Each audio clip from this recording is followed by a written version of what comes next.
أعوذ بالله من الشيطان الرجيم.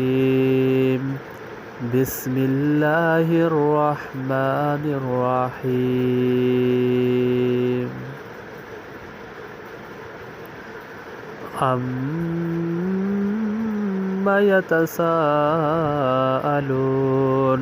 عن النبأ العظيم الذي هم فيه مختلفون